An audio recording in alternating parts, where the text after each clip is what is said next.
बिस्मिल्लाहिर्रहमानिर्रहीम। आज हम लेक्चर नंबर 3 स्टार्ट करते हैं और लेक्चर नंबर 3 की जो आउटलाइन है वो आपके सामने यहाँ पे दी गई है, जिसमें हम सबसे पहले डिस्कस करेंगे वी लुकअप के बारे में यानी कि वर्टिकल लुकअप के बारे में। फिर हम हॉरिजॉन्टल लुकअप यानी कि एच लुकअप के बारे में बात करेंगे। Then we will talk about if error function, then data validation, trim function, formula text function, rand between का फंक्शन का एक ऑप्शन होता है, उस पर हम बात करेंगे। और फाइनली और बहुत इंपॉर्टेंटली हम इंडेक्स और मैच के बारे में बात करेंगे। तो चलिए हम स्टार्ट करते हैं सबसे पहले वी लुकअप के बारे में।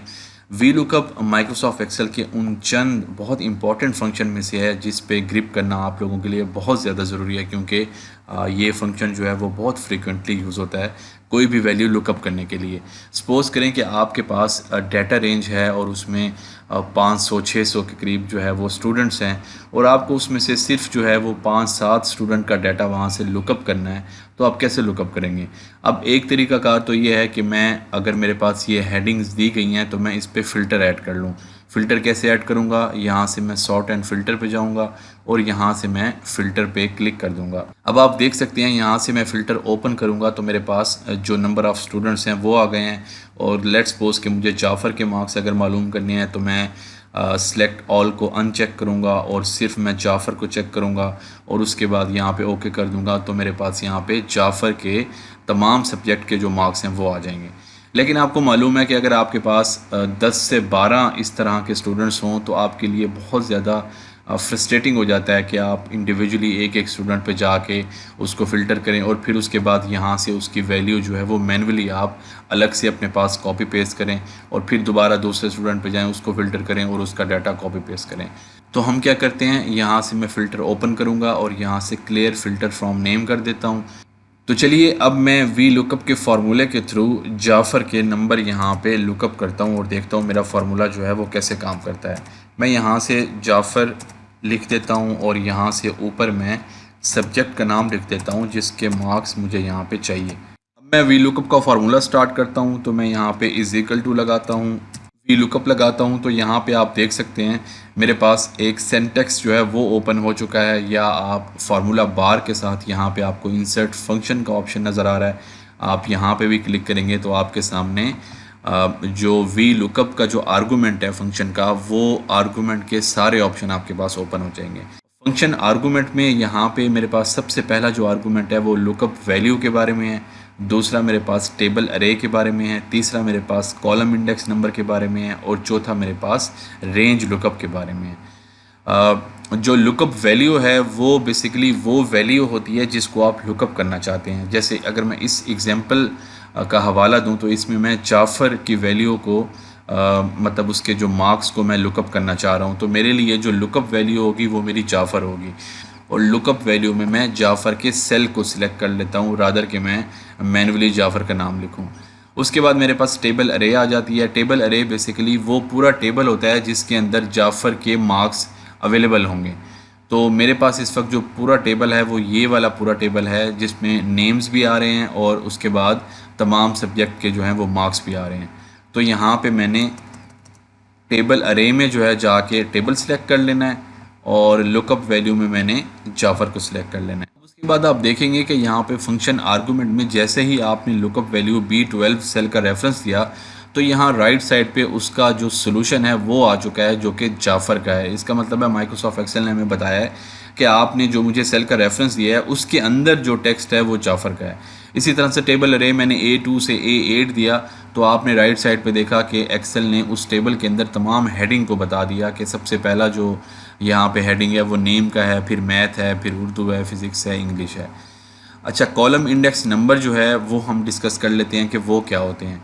मैं यहाँ पे जो फंक्शन आर्गूमेंट है इसको यहाँ पे क्लोज़ करता हूँ एस्केप के थ्रू और उसके बाद हम डिस्कस करते हैं कि हमारे पास कॉलम जो नंबर होते हैं वो क्या होते हैं।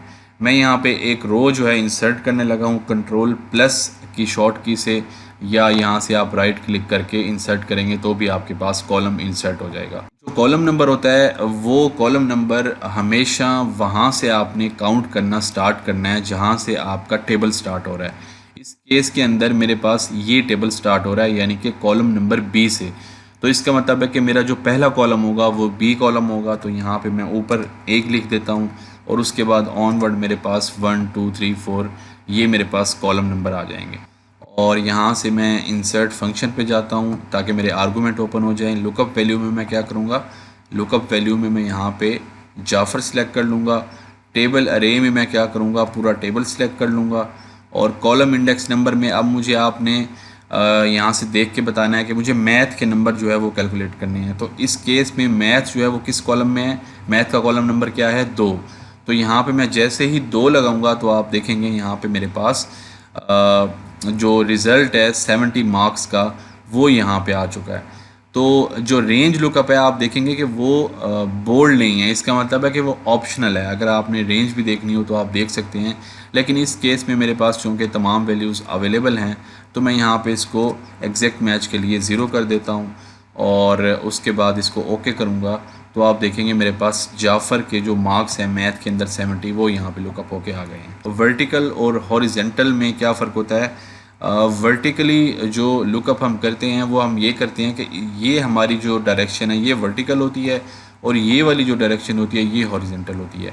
इस केस में आपने देखा कि मैंने जाफ़र लुकअप करना है और जाफ़र मेरे पास इस वक्त जो वर्टिकली मेरे पास डाटा अवेलेबल है उसमें कहीं पे मौजूद है। लेकिन अगर ये जाफ़र मेरे पास हॉरिजेंटली कहीं पे अवेलेबल होता तब मैं वैल्यू को कैसे लुकअप करूँगा, तो चलिए वो हम डिस्कस करते हैं एच लुकअप के केस में। तो यहाँ पे आप देख सकते हैं मैंने क्या किया कि मैंने जो मेरे तमाम नाम थे उनको मैंने यहाँ पे हॉरिजेंटली मेंशन कर दिया है और जो मेरे सब्जेक्ट आ रहे थे उनको मैंने वर्टिकली मेंशन कर दिया है। अब इस केस के अंदर मुझे अली के जो हैं वो मार्क्स कैलकुलेट करने हैं, ये मैं यहाँ पे दोबारा से जाफ़र ही मेंशन कर देता हूँ। तो अब मैं हॉरिजेंटल लुकअप जो है वो कैसे कर सकूँगा, तो बिल्कुल आसान है, बिल्कुल वही तरीकाकार है, सिर्फ आपने वी लुकअप से एच लुकअप कर देना है। मैं क्या करूँगा, यहाँ से is equal to V lookup की बजाय मैं अब एच लुकअप कर देता हूँ, हॉरिजेंटल लुकअप। तो सबसे पहले लुकअप वैल्यू एक्सेल मुझसे पूछ रहा है कि क्या है, तो मैं उसको दूंगा कि मैंने जाफ़र ही जो है लुकअप करना है। और टेबल अरे जो मैंने देना है वो मैंने वही टेबल अरे दे देना है जिसके अंदर मेरा सारा डाटा आ रहा होगा। और यहाँ पे मैं कोमा लगाऊंगा। तो अब यहाँ पे मुझसे रो इंडेक्स नंबर जो है वो एक्सेल पूछ रहा है। आपने पहले नोट किया होगा कि जब पहला मैंने सिंपल वी लुकअप किया था तो उसमें मेरे एक्सेल मुझसे कॉलम इंडेक्स नंबर जो है वो पूछता था, लेकिन यहाँ पे आप देख सकते हैं कि मेरे पास जो मैथ है यानी जो सब्जेक्ट्स हैं वो इस वक्त रोज़ में आ रहे हैं। अब आपने क्या करना होगा, अब आपने अगर मैं इसको क्लोज़ कर दूं तो मेरे पास ये जो नंबर आ रहे हैं 1 2, ये मेरे पास कौन से नंबर हैं, ये कॉलम के नंबर हैं ये वाले, यानी कि ये पहला कॉलम का नंबर है, ये दूसरे कॉलम का नंबर है, तीसरे का, चौथे का। लेकिन अब इस केस में मुझे रोज़ के नंबर देने हैं क्योंकि मैं हॉरिजेंटल लुकअप कर रहा हूँ और जो मेरे मैथ के जो सब्जेक्ट हैं या बाकी उर्दू फिज़िक्स हैं वो रोज़ में आ रहे हैं ना कि कॉलम में। इसी वजह से आपने देखा होगा जैसे मैं आर्गूमेंट मैंने ओपन किया था तो एक्सेल मुझसे एच लुकअप के केस में रो नंबर जो है वो पूछता है बजाय इसके कि वो कॉलम नंबर पूछे। तो इस केस में मैं अपने रो नंबर कैलकुलेट करूँगा। तो मेरा नेम जो है वो पहला रो है, जो मेरा मैथ है वो दूसरा रो है, और इसी तरह से इसको मैं अगर नीचे ड्रैग कर देता हूँ तो यहाँ पे आप देख सकते हैं कि आपके पास ये रो नंबर है। तो अब इस केस में मुझे ये कॉलम नंबर नहीं चाहिए बल्कि मुझे ये वाले रोज़ नंबर जो है वो एक्सेल को बताने होंगे। तो मैं यहाँ से जाता हूँ एच लुकअप पे और उसके बाद लुकअप वैल्यू जो है वो जाफ़र यहाँ पे सेल रेफरेंस दे देता हूँ, कोमा लगाऊंगा। टेबल अरे जो है वो यही मेरी है, इसको सिलेक्ट कर लूँगा, कोमा लगाऊंगा। और अब आप देख सकते हैं कि मैथ जो है वो दूसरी रो में मौजूद है। तो यहाँ पे मैं 2 नंबर दे देता हूँ और एग्जैक्ट मैच के लिए 0 दे देता हूँ और एंटर करूँगा। तो भी मेरे पास इस केस में आप देख सकते हैं कि जो मैथ के मार्क्स हैं जाफ़र के 70 वो एक्सेल ने मुझे यहाँ पे लुकअप करके दे दिया। उसके बाद हम यहाँ पे जो हमारा तीसरा टॉपिक था वो था इफ़ एरर के बारे में। इफ़ एरर जो है वो क्या होता है, इफ़ एरर का फार्मूला हम इसलिए यूज़ करते हैं कि यहाँ पे सपोज़ करें कि जाफ़र की बजाय मैं यहाँ पे कोई और नाम ले लेता हूँ, सिदरा ले लेता हूँ। तो अब आपने देखा कि सिदरा जो है वो इस पूरी रेंज के अंदर तो कहीं मौजूद ही नहीं है, तो जो कि वो पूरी रेंज के अंदर मौजूद नहीं है, तो इसलिए एक्सेल मुझे सिदरा के मार्क्स लुकअप करने के बजाय यहाँ पे एरर दे देगा। वो बोलेगा कि स्टैटिक नॉट अवेलेबल का एक मुझे एरर दे देगा और बोलेगा कि सिदरा जो है वो इस पूरी लिस्ट में, इस पूरी डाटा रेंज में कहीं पे भी अवेलेबल नहीं है। अब आपने जब भी डाटा प्रेजेंट करना होता है प्रोफेशनली तो उसमें ये जो एरर होते हैं, इस एरर के साथ अगर आप डाटा अपना प्रेजेंट करते हैं तो सम टाइम वो बहुत ज़्यादा अगली जो है वो शो करता है और वो प्रोफेशनली लुक नहीं करता। तो इसको प्रोफेशनल लुक करने के लिए आप ये चाहेंगे कि यहाँ पे जब भी एरर आए तो उस एरर की बजाय एक्सेल आपको कोई टेक्स्ट शो कर दे आपकी मर्ज़ी का। जैसे इस केस में मैं चाहता हूँ कि जब भी मेरे पास एरर आए, यानी कि जो नाम हो जो कि उस लिस्ट के अंदर मौजूद नहीं है, उस डाटा रेंज में मौजूद नहीं है, तो बजाय एरर देने के एक्सेल मुझे टेक्स्ट शो कर दे कि name is not available in the list. Sort of मैंने एक एग्जांपल लिया है, आप कोई भी टेक्स्ट जो है वो दे सकते हैं।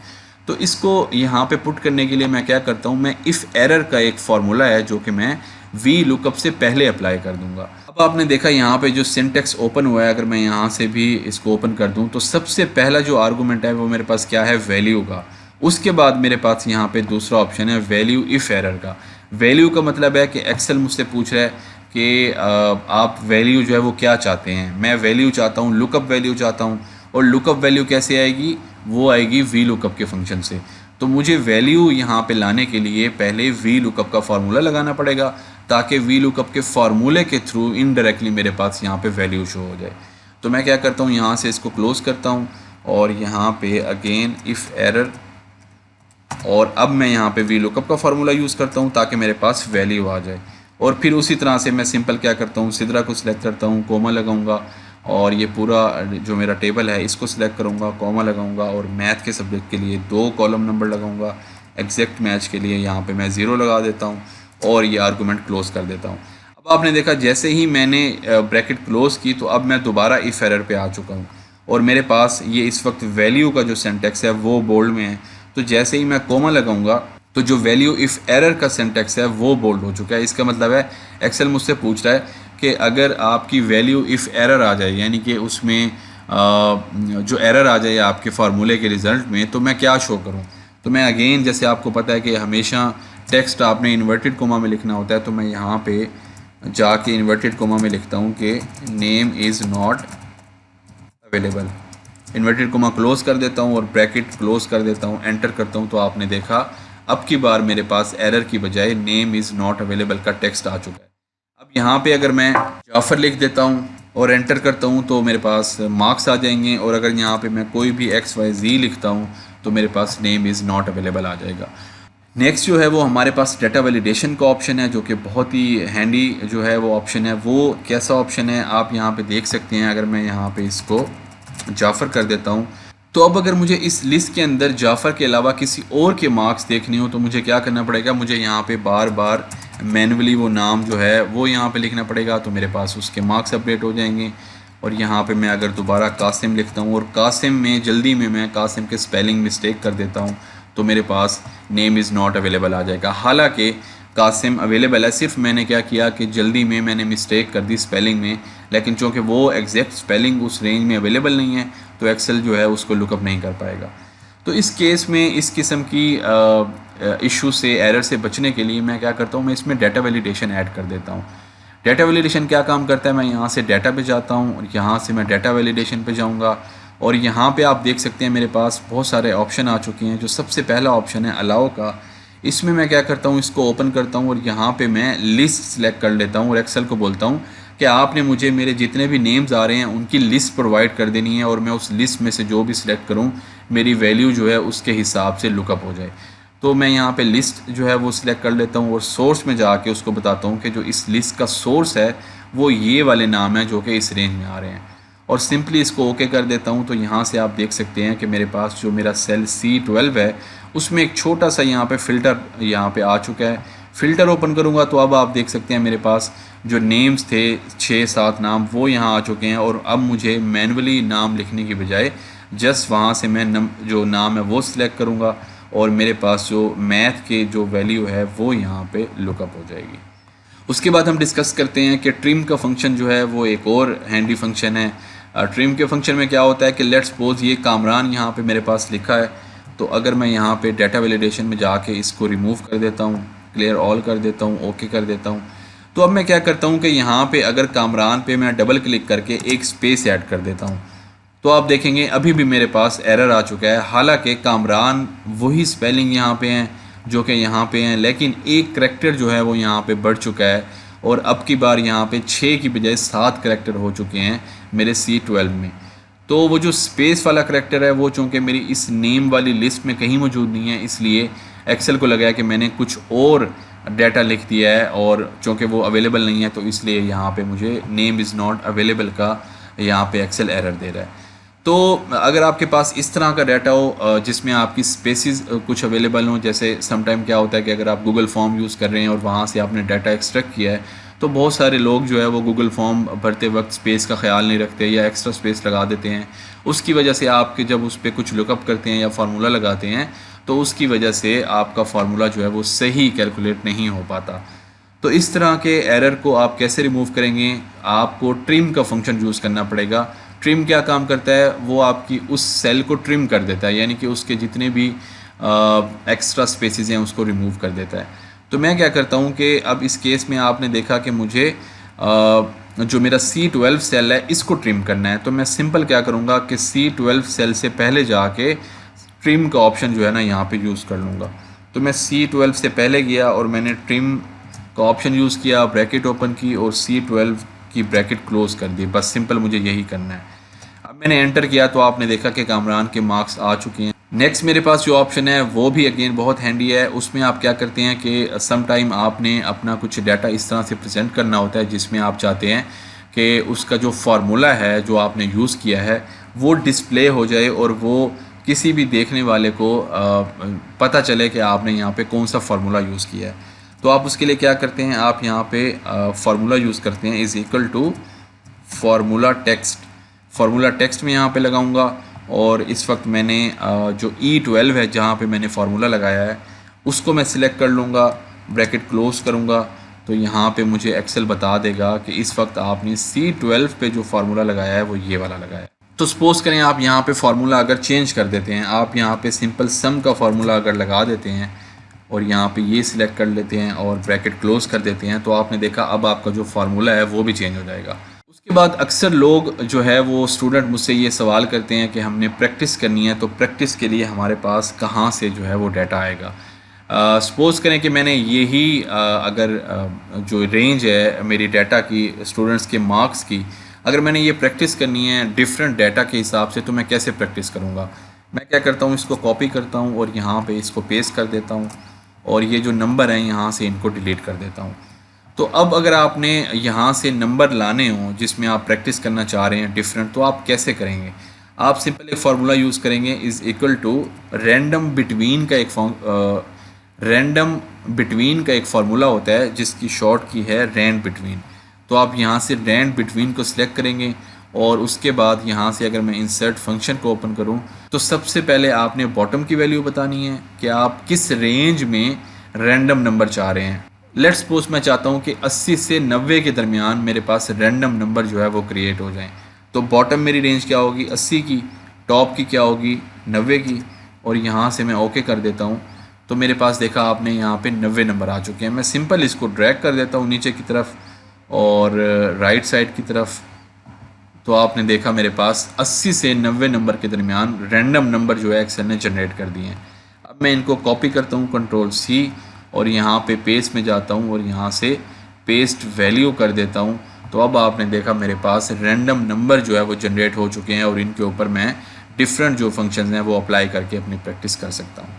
तो चलिए अब हम वी लुकअप की एक असाइनमेंट डिस्कस कर लेते हैं। वैसे तो ये आप लोगों की असाइनमेंट है और आपने ये प्रैक्टिस करनी है अपने पास। मैं ये चूँकि एक्सेल की शीट आपसे शेयर कर दूँगा, तो आपने ये प्रैक्टिस करनी है कि अगर आपके पास इस तरह का डाटा सेट हो जिसमें आपके पास नाम भी रिपीट हो रहे हैं और एग्ज़ाम भी रिपीट हो रहे हैं, तो आप कैसे लुकअप कर सकते हैं। आप यहाँ पे देख सकते हैं मेरे पास 3 तरह के एग्ज़ाम हैं। सबसे पहले यूनिट टेस्ट है, फिर मिड टर्म है और फिर फाइनल है। लेकिन ये सब कुछ जो है वो रिपीट हो रहा है। यहाँ तक मेरे पास यूनिट टेस्ट है, इसको मैं अगर ये कलर दे देता हूँ। उसके बाद यहाँ पे मेरे पास मिड टर्म का डाटा है, इसको मैं दूसरा कलर दे देता हूँ। और उसके बाद मेरे पास फाइनल का डाटा है, इसको भी मैं येलो कलर दे देता हूँ। तो अब आपने देखा कि मेरे पास स्टूडेंट के नाम भी रिपीट हो रहे हैं और जो एग्ज़ाम है वो भी रिपीट हो रहे हैं। और यहाँ पे मैंने एक और टेबल बनाया है और इसमें मुझे रिपीट वाले नंबर नहीं चाहिए। मुझे सिर्फ ये चाहिए कि ये जो मेरे पास 6 स्टूडेंट आ रहे हैं इनके यूनिट टेस्ट में कितने नंबर हैं, मिड टर्म में कितने हैं और फाइनल में कितने हैं। तो आपने सबसे पहले इस लेक्चर को और आगे देखने से पहले इसको प्रैक्टिस करनी है और अपने पास ये असाइनमेंट है आपकी। आपने वी लुकअप के फार्मूले के थ्रू ख़ुद से प्रैक्टिस करनी है कि आप कैसे लुकअप कर सकते हैं। और उसके बाद जो है वो अब मैं इसका सलूशन डिस्कस करूँगा। तो अगर आप में से किसी से ये ना हो पाए तो आप उस सलूशन को एक दफ़ा देख लें और उसके बाद इसकी दोबारा प्रैक्टिस करें। यहाँ पे इस तरह के डाटा को लुकअप करने के लिए मैं कंबाइन का फंक्शन यूज़ करूँगा, जो कि ये वाला ऑप्शन होता है। कंबाइन के लिए आप देख सकते हैं कि ये वाला साइन मैं यहाँ पे यूज़ कर सकता हूँ। तो मैं सबसे पहले क्या करता हूँ कि नेम और एग्ज़ाम को कंबाइन कर देता हूँ और एक आइडेंटिकल जो है वो नाम बना देता हूँ। तो यहाँ पे मैं क्या करता हूँ, एक कॉलम ऐड करता हूँ, Ctrl+1 मैंने प्रेस किया अगेन यहाँ पे कॉलम ऐड करने के लिए, और यहाँ पे मैं कंबाइन लिख देता हूँ। अब मुझे यहाँ पे मैट को और यूनिट टेस्ट को कंबाइन करना है, तो उसके लिए मैं क्या करूँगा, मैं यहाँ पे == लगाऊँगा और मैट सिलेक्ट करूँगा और उसके बाद कंबाइन के लिए ये वाला साइन सिलेक्ट करूँगा और यूनिट टेस्ट को सिलेक्ट करके एंटर करूँगा। तो आपने देखा कि मैट और यूनिट टेस्ट जो है वो दोनों कंबाइन हो चुके हैं। अब अगर मैं इसको यहाँ पे ड्रैग करता हूँ तो आपने देखा मेरे पास जो फॉर्मेटिंग है वो सारी ख़राब हो चुकी है, क्योंकि जो मेरा ग्रीन कलर था वो भी ख़त्म हो गया है, जो मेरा येलो कलर था वो भी ख़त्म हो चुका है।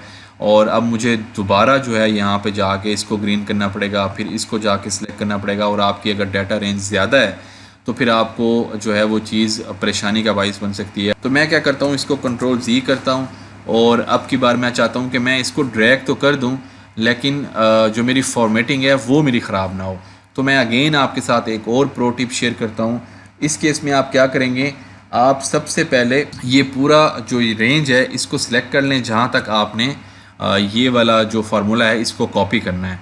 और उसके बाद आप क्या करें कि F2 की प्रेस करें और कंट्रोल एंटर करेंगे तो आप देखेंगे आपके पास वही जो फंक्शन है वो कॉपी हो जाएगा, लेकिन आपकी जो फॉर्मेटिंग है वो ख़राब नहीं होगी। अच्छा, अब आप देख सकते हैं कि जो नेम है और एग्ज़ाम है ये दोनों बिल्कुल मिक्स हो चुके हैं, यानी कि आपको पता नहीं चल रहा कि नाम कहाँ ख़त्म हो रहा है और एग्ज़ाम कहाँ से शुरू हो रहा है। तो मैं चाहता हूँ कि मैं मैट और यूनिट टेस्ट के दरमियान एक और करैक्टर जो है वो ऐड कर दूँ, जैसे डैश का करैक्टर है, इन दोनों को सेपरेट करने के लिए। तो जो भी आपने करैक्टर ऐड करना होगा आपको ये कंबाइन वाला फंक्शन ही यूज़ करना पड़ेगा, और करैक्टर ऐड करने के लिए इन्वर्टेड कोमा यूज़ करने पड़ेंगे। अब मुझे यहाँ पे डैश का करैक्टर ऐड करना है, तो मैं क्या करता हूँ, इन्वर्टेड कोमा ओपन करूँगा, डैश लगाऊँगा, इन्वर्टेड कोमा क्लोज़ करूँगा और उसको B2 से जोड़ने के लिए फिर मैं यहाँ पे कंबाइन का ऑप्शन लगा दूँगा और एंटर करूँगा। तो अब आपने देखा कि मैट और यूनिट टेस्ट के दरमियान डैश आ चुका है। तो अगेन इसको यहाँ पे मैं पूरी रेंज को सिलेक्ट कर लेता हूँ, F2 प्रेस करूँगा, कंट्रोल एंटर करूँगा, तो अब मेरे पास हर नाम के साथ यही फॉर्मेटिंग आ जाएगी। ठीक है, उसके बाद मैं इसको कॉपी करके इसको पेस्ट वैल्यू कर देता हूँ यहाँ पे, ताकि ये फार्मूला जो है यहाँ से हट जाए। और अब की बार अब मैं क्या करता हूँ, अब मैंने यहाँ पे G2 में फार्मूला को इस तरह से यूज़ करना है कि जिसमें मेरे पास ये जो C2 में जिस तरह से वैल्यू आ गई थी मैट और यूनिट टेस्ट में, उसी तरह से वैल्यू जो है वो मेरे पास आ जाए G2 में, ताकि दोनों आइडेंटिकल हो जाएंगे। और फिर मैं C और D कॉलम को जो है लुकअप कर लूँगा और अपने जो मार्क्स हैं वो यहाँ पे कैलकुलेट कर लूँगा। तो उसके लिए मैं क्या करता हूँ, मैं वी लुकअप का फार्मूला सिंपल यूज़ करता हूँ, लेकिन अब की बार लुकअप वैल्यू जो है वो मैं क्या करूँगा, सिलेक्ट करूँगा। मैं मैट सिलेक्ट नहीं करूँगा क्योंकि मैंने मैट और यूनिट टेस्ट को कंबाइन यहाँ पे चूँकि लुकअप करना है, तो मुझे लुकअप वैल्यू में भी पहले मैट और यूनिट टेस्ट को कंबाइन करना पड़ेगा। तो मैं सिंपल वही कंबाइन वाला फार्मूला यूज़ करता हूँ। लुकअप वैल्यू जो है वो मैं बना लेता हूँ यहाँ पे। तो मैंने क्या किया, लुकअप वैल्यू बनाने के लिए सबसे पहले मैंने यहाँ पे मैट को सिलेक्ट किया, उसके बाद यहाँ पे कंबाइन वाला जो मेरा फंक्शन होता है एंड वाला, इसको सिलेक्ट करूँगा और इन्वर्टेड कोमा ओपन करूँगा, डैश लगाऊँगा, इन्वर्टेड कोमा क्लोज़ करूँगा, दोबारा से कंबाइन का जो है वो ऑप्शन लगाऊँगा और अब की बार मेरे पास जो G1 है इसको सिलेक्ट कर लूँगा। और उसके बाद जैसे ही कोमा लगाऊँगा तो अब एक्सेल मुझसे पूछ रहा है कि आपकी टेबल अरे क्या है। तो टेबल अरे मेरी क्या है, ये वाली है, क्योंकि मेरे पास जो आइडेंटिकल मैंने टेक्स्ट ऑलरेडी इस फार्मूले के थ्रू कंबाइन के थ्रू मेरे पास आ जाएगा और वो वही होगा जो कि मेरे C कॉलम में जैसे टेक्स्ट आ रहा है। तो यहाँ पे मैं लुकअप करूँगा दूसरे कॉलम की वैल्यू के लिए, क्योंकि मैंने जो रेंज सेलेक्ट की थी लुकअप रे वो सिर्फ C और D की थी।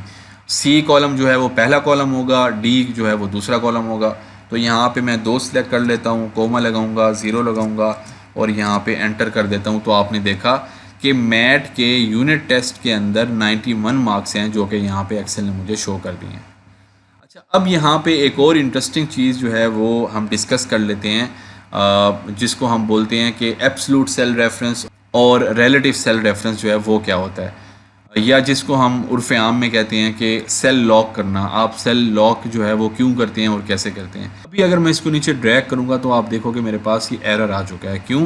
यहाँ से आपने देखा कि इस फार्मूले में जो मेरी सिलेक्शन थी वो G1 की थी, और अगर मैं यहाँ पे नीचे आऊँगा तो वो G1 से G2 की हो गई है। यानी कि वही काम यहाँ पे भी हो रहा है कि जैसे जैसे मैं नीचे अपनी रोज़ को ड्रैग कर रहा हूँ तो एक्सेल ने फार्मूले को भी एक एक रो नीचे ड्रैग कर रहा है।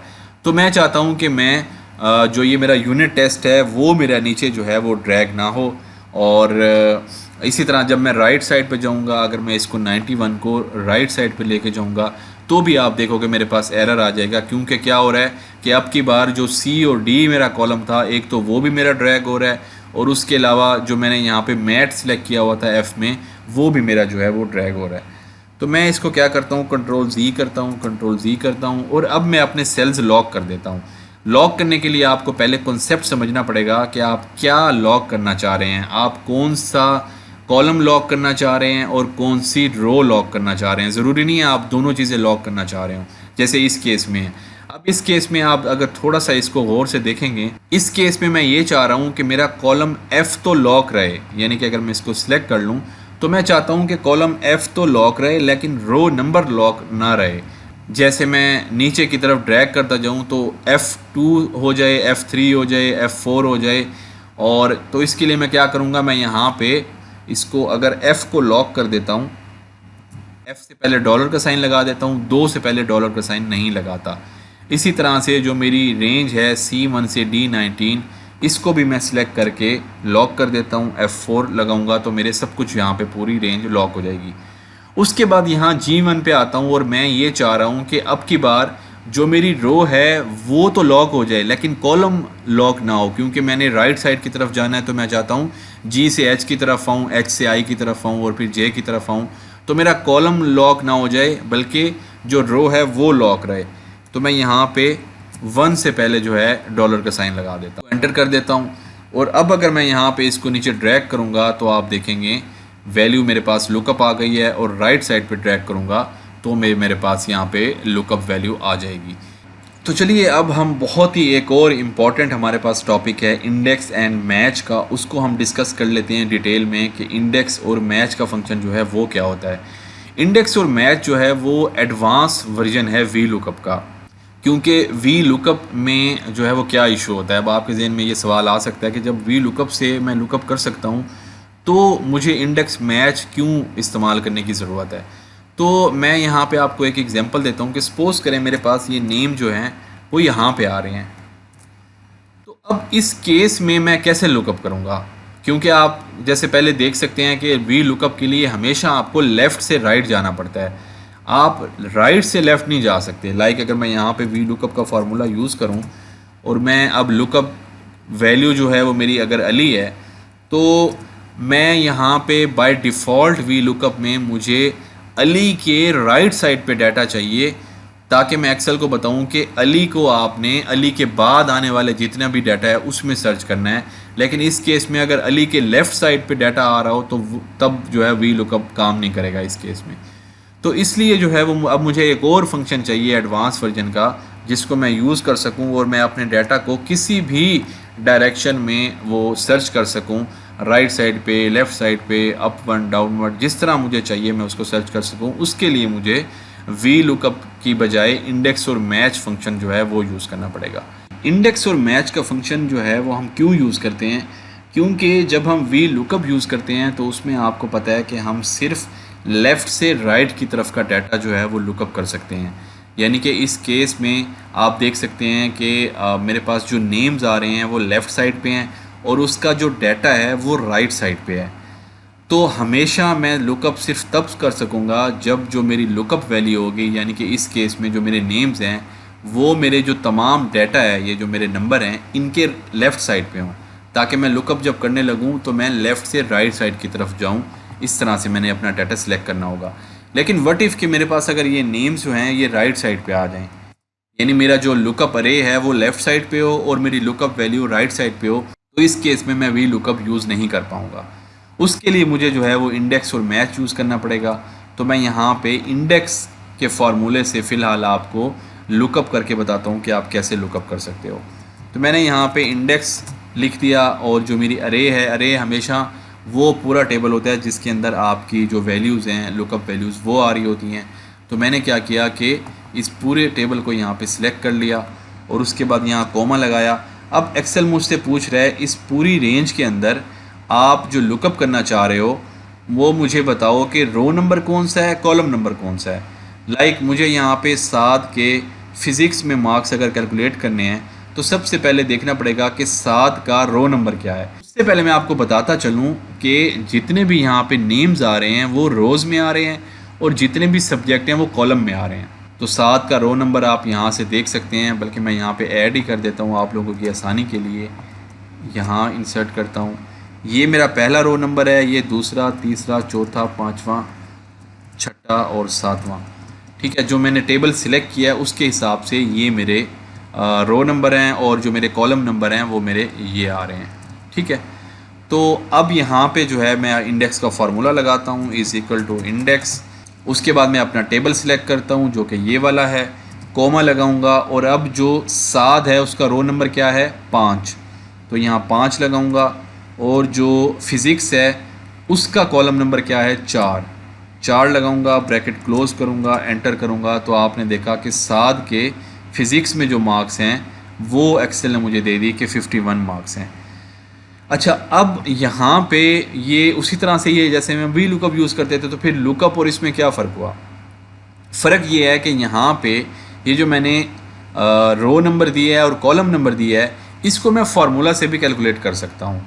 मैंने यहाँ पे मैं फार्मूला यूज़ करूँगा मैच का, मैं कहूँगा इज़ इक्वल टू मैच और मैं एक्सेल से बोलूँगा कि ये जो 7 है ये इस पूरी रेंज में किस नंबर पे आ रहा है।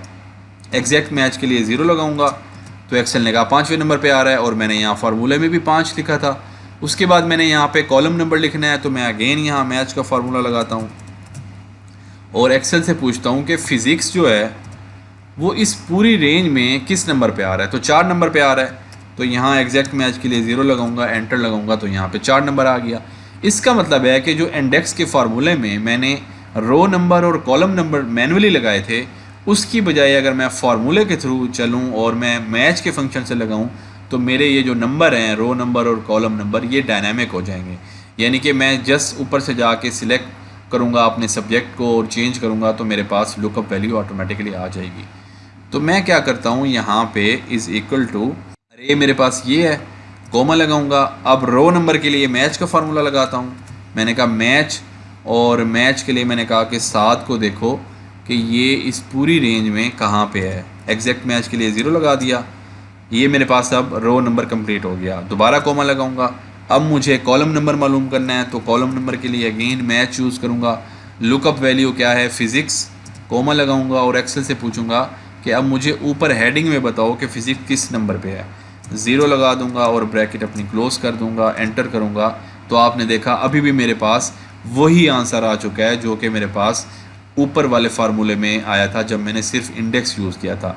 लेकिन अब फ़र्क क्या है, फ़र्क ये है कि अब अगर मैं फ़िज़िक्स की बजाय मैथ्स सिलेक्ट करता हूँ तो आपने देखा यहाँ पे मैथ का कॉलम नंबर भी चेंज हो गया 2 और उसके हिसाब से 7 के जो मैथ के नंबर हैं 90, एक्सेल ने मुझे यहाँ पे 90 बता दिए।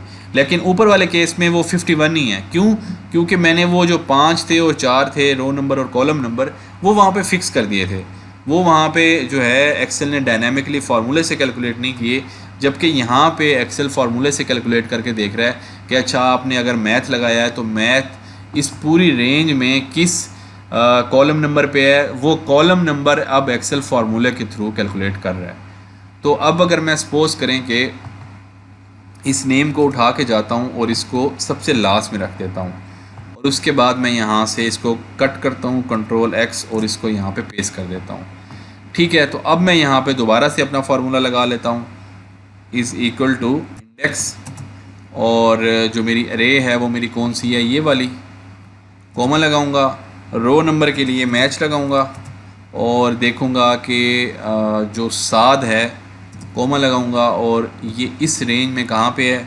एग्जैक्ट मैच के लिए 0 लगाऊंगा, ब्रैकेट क्लोज करूंगा, फिर कोमा लगाऊंगा। अब मुझे देखना है कॉलम नंबर, मैच लगाऊंगा और यहाँ से मैथ सिलेक्ट करूँगा, कॉमा लगाऊंगा और ये पूरी रेंज सिलेक्ट करूँगा और उसके बाद एग्जैक्ट मैच के लिए 0 लगाऊंगा और ब्रैकेट क्लोज कर दूंगा।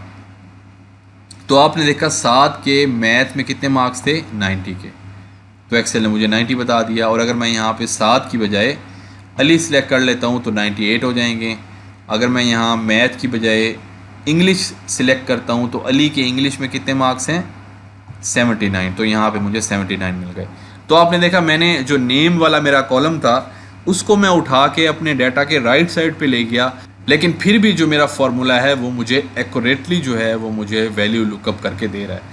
तो इस तरह से आप जो है वो इंडेक्स और मैच जो कि एडवांस वर्जन है वी लुकअप का, आप इसको यूज़ करके ज़्यादा इफ़ेक्टिवली अपना डाटा लुकअप कर सकते हैं।